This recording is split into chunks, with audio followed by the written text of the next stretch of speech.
कानपुर में मौसम ने मिजाज बदला है। सुबह से ही घने बादलों की ऐसी धुंध छाई कि दिन में ही अंधेरा हो गया। तेज बारिश की वजह से कानपुर और आसपास के जिलों में बारिश दर्ज की गई है। पहले सुन लेते हैं मौसम विभाग के वैज्ञानिक आखिर क्या कुछ कहते हैं। देखिए, लगातार जिस तरह से पश्चिमी विक्षोभ जो अब फरवरी में आ रहे हैं और जनवरी लास्ट से शुरू हुए थे, वो अभी भी सशक्त वेस्टर्न डिस्टर्बेंस आ रहे हैं और इन्हीं के साथ एंटी साइक्लोन और साइक्लोन भी बन रहे हैं। जब आपस में ये सारे सिस्टम इंटरकनेक्ट होते हैं तो इन सबसे गतिविधियां बढ़ जाती हैं, लेकिन ये स्पेल आके निकलने वाला रहेगा। फिलहाल अभी 10 से 12 फरवरी तक इसी तरह तापमानों में उतार चढ़ाव होगा। कल 9 डिग्री तापमान बढ़ा था, आज 10 डिग्री तापमान गिर सकता है।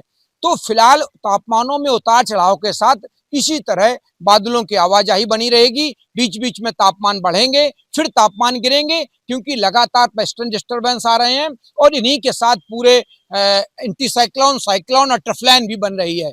तो ये सिस्टम जब इस तरह मिलेंगे तो इसी तरह का स्पेल आता है और चला जाता है। तो ये गतिविधियां अभी 24 घंटे तक जारी रह सकती हैं। इसके बाद फिर धूप निकलेगी, फिर नया वेस्टर्न डिस्टर्बेंस आएगा। तो ये और कभी कभी होता क्या है कि कहीं किन्हीं इलाकों पे एक बड़ा पैच बन जाता है। तो एक पैच जो बुंदेलखंड और मध्य प्रदेश पर था, वो साइक्लोन ने थोड़ा ऊपर कर दिया, जिससे कानपुर मंडल, उन्नाव, हरदोई, यहाँ सभी जगह बारिश की गतिविधियां रिकॉर्ड की गई हैं। तो ये स्थितियां आगे आने वाले दिनों में भी बनी रहेंगी और तापमानों में उतार चढ़ाव जारी रहेगा। और जब तापमानों में 9 से 10 डिग्री का एक दिन में उतार चढ़ाव होता है तो ये स्थितियां मानव स्वास्थ्य के लिए प्रतिकूल प्रभाव डालने वाली होती हैं।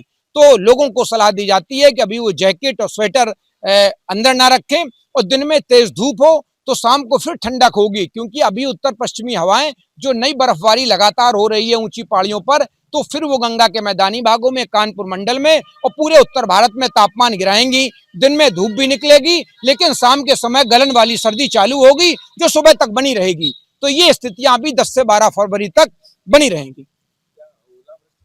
बिल्कुल, जब कई तरह की हवाएं जो अरब सागर से आ रही हैं, बंगाली खाड़ी से आ रही हैं और वेस्टर्न डिस्टर्बेंस की वजह से कैस्पियन सागर से आ रही हैं, और जब 3 तरह की हवाएं आपस में मिलती हैं और जो क्लाउड फॉर्मेशन होती है तो उसमें ओलावृष्टि की ज्यादा संभावना बनी रहती है। कल भी मध्य प्रदेश के कई इलाकों में ओलावृष्टि हुई है, जिससे किसानों को बहुत नुकसान पहुंचा है। आज भी संभावना है कि पश्चिमी उत्तर प्रदेश और उत्तर प्रदेश के कुछ इलाकों में ओलावृष्टि हुई होगी, जिसमें किसानों को निश्चित रूप से फसलों को नुकसान पहुंचने की संभावना बनी रहेगी। विभाग की माने तो अगले 24 से 48 घंटे कई इलाकों में बारिश दर्ज की जाएगी और साथ ही साथ तापमान में भी 5 डिग्री तक यह गिरावट दर्ज होगी। वहीं फसलों की अगर बात करें तो सरसों की फसल के फूलों को इसमें नुकसान बताया जा रहा है।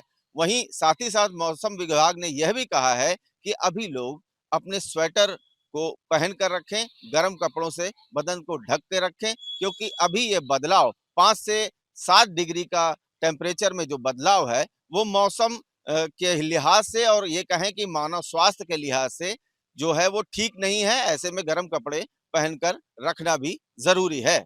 अमर उजाला.com के लिए मैं प्रसून शुक्ला। आपके राज्य की खबरें, आपके शहर की खबरें सबसे पहले जानने के लिए देखते रहें अमर उजाला। चैनल को सब्सक्राइब जरूर कर लें और पाएं हर अपडेट।